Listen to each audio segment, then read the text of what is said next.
Olá, eu sou o Luiz Otávio Siqueira do canal Fisiologia 3D e sejam bem-vindos ao vídeo de distribuição dos canais iônicos.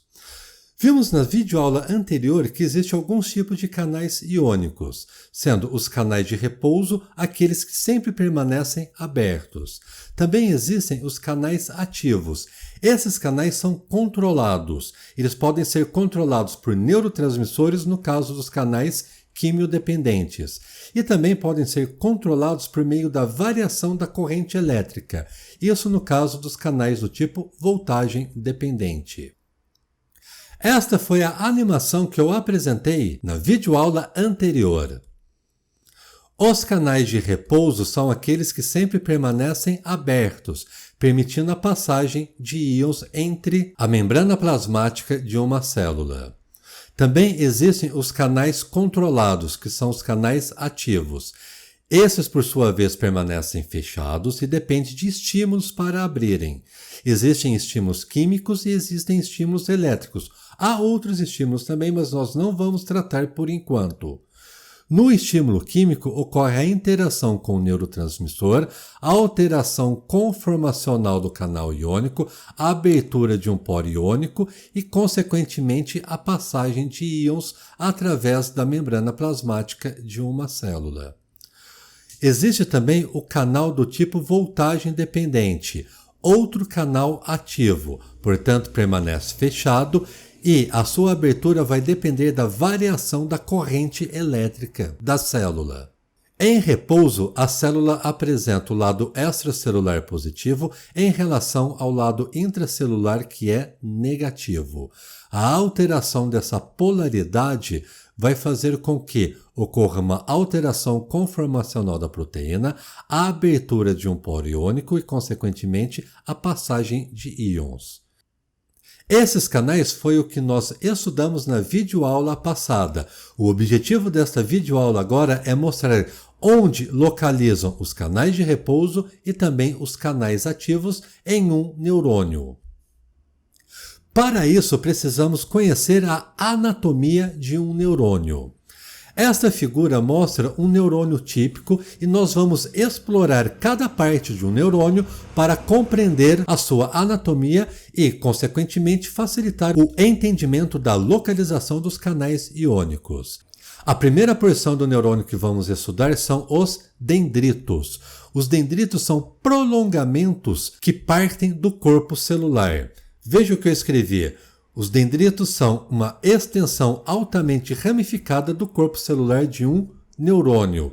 E a função dos dendritos seria receber os impulsos sinápticos de outros neurônios. Essa função de recebimento dos impulsos sinápticos nós vamos estudar ainda mais à frente, mas nada mais é do que a comunicação entre as células neuronais. Já que falamos do corpo celular, a próxima estrutura é exatamente esta, o corpo celular ou soma. Então veja bem, soma é sinônimo de corpo celular. Alguns autores não falam corpo celular, mas sim soma. Então fiquem atentos a esse detalhe na literatura. O corpo celular ou soma, portanto, é a região onde encontra-se a maquinaria bioquímica e molecular de um neurônio. É no soma que existem as estruturas responsáveis pela manutenção de uma célula. O corpo celular compreende a região do neurônio que possui o núcleo celular e também as organelas citoplasmáticas. As organelas são, por exemplo, retículo endoplasmático liso, retículo endoplasmático rugoso, lisossomos, complexo de Golgi, entre todas aquelas outras organelas que nós estudamos na playlist de Fisiologia Celular. Tudo isso está localizado no corpo de um neurônio. Agora presta bem atenção, pois há uma estrutura que fica localizada imediatamente após o corpo celular. Esta região é uma região altamente especializada chamada de cone de implantação. Então veja muito bem nessa figura. Em destaque localiza o corpo celular e os dendritos que nós já estudamos nos slides anteriores. Perceba que, imediatamente após o corpo celular, existe uma região especializada que eu destaquei para vocês em amarelo, chamada de cone de implantação. O cone de implantação é altamente importante, uma vez que localizam canais de sódio voltagem dependente. Esses canais de sódio voltagem dependente estão amplamente concentrados nessa região chamada de cone de implantação. E isso vai ser importante uma vez que o cone de implantação é a região que vai deflagrar o potencial de ação. Nós vamos estudar o potencial de ação na próxima playlist. Portanto, o cone de implantação é definida como uma região entre o corpo celular e o axônio de um neurônio. É o local onde o potencial de ação é deflagrado. Agora vamos ver a próxima região do neurônio, que é exatamente o axônio. O axônio, então, seria uma extensão do corpo celular. Normalmente, o axônio encontra-se no formato de um cilindro e tem como função comunicar o corpo celular juntamente com o terminal axonal. E funcionalmente, o axônio propaga o potencial de ação em direção ao terminal axonal. Então veja bem, vimos que o cone de implantação é uma região em formato de um funil que localiza imediatamente após o corpo celular de um neurônio. É nesta região que o potencial de ação será deflagrado, ou seja, será iniciado. Uma vez deflagrado o potencial de ação, este vai ser conduzido ao longo do axônio até o terminal axonal. Isto porque no terminal axonal é uma região que abriga os elementos responsáveis para a comunicação neuronal. Quais seriam esses elementos? São as vesículas sinápticas.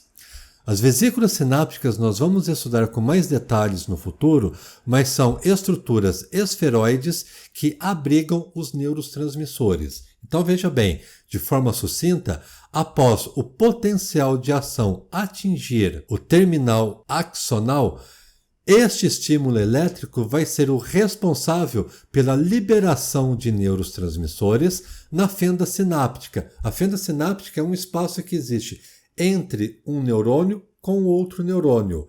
E por meio desses transmissores que ocorre a comunicação entre as células neuronais. Tudo isso a gente vai estudar no futuro, mas é bom que vocês já tenham este conhecimento.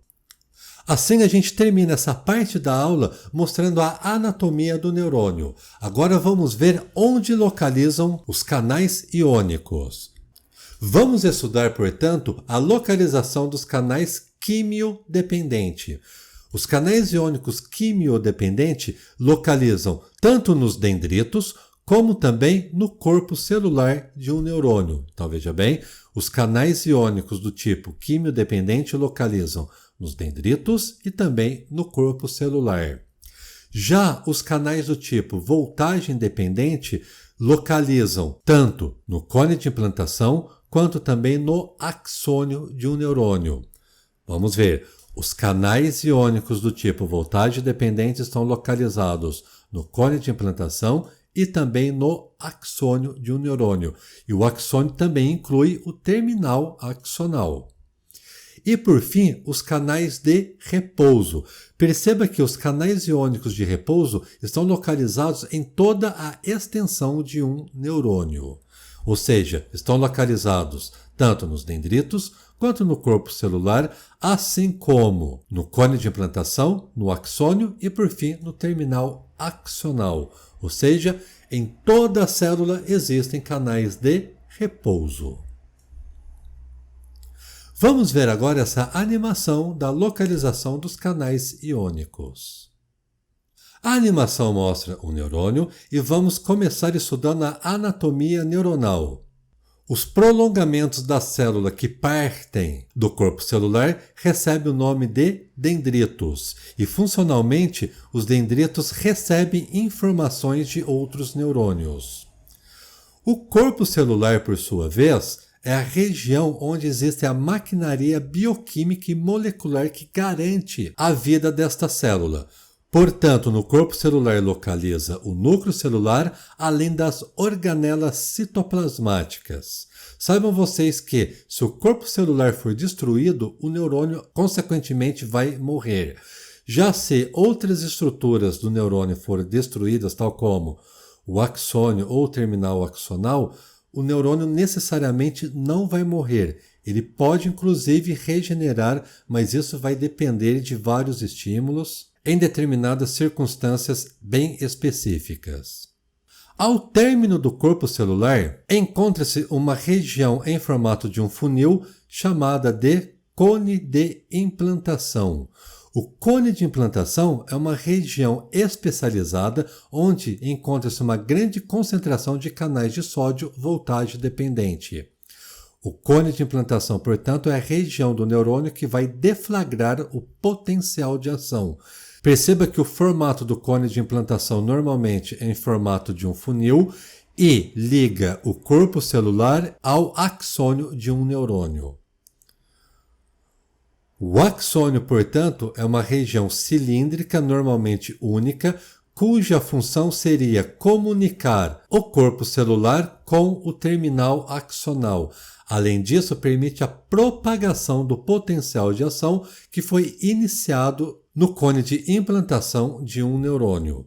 Já o terminal axonal é a região do neurônio onde localizam as vesículas sinápticas. As vesículas estão abrigadas, portanto, no terminal axonal, e a função das vesículas sinápticas seria armazenar os neurotransmissores que serão liberados do neurônio por meio de um estímulo elétrico, no caso, o potencial de ação.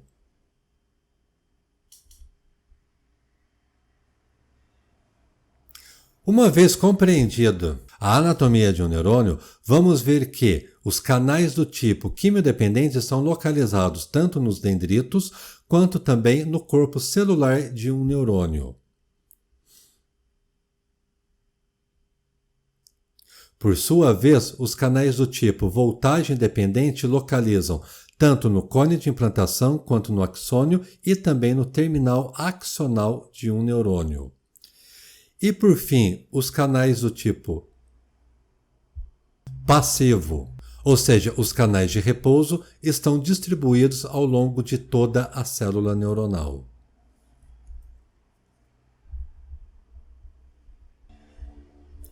Revejam a animação da localização dos canais iônicos.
Vamos rever os principais conceitos que nós discutimos nesta videoaula.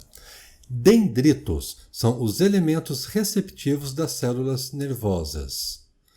Corpo celular é o centro metabólico de um neurônio e o principal local de controle dos sinais elétricos da maioria dos neurônios. Cone de implantação é a região de afunilamento entre o corpo celular e o axônio. Apresenta especializações que deflagram o potencial de ação. Essas especializações seriam o grande número de canais de sódio voltagem dependente. Axônio é a fibra de saída de um neurônio que frequentemente termina nos terminais axônicos. Terminal axônico é a extremidade de um neurônio. Como função, forma a junção sináptica ou neuroefetora com a célula pós-juncional. Isso nós vamos ver em aulas futuras. Esse foi meu vídeo a respeito da localização dos canais iônicos. Muito obrigado por assistir o meu vídeo e até o próximo!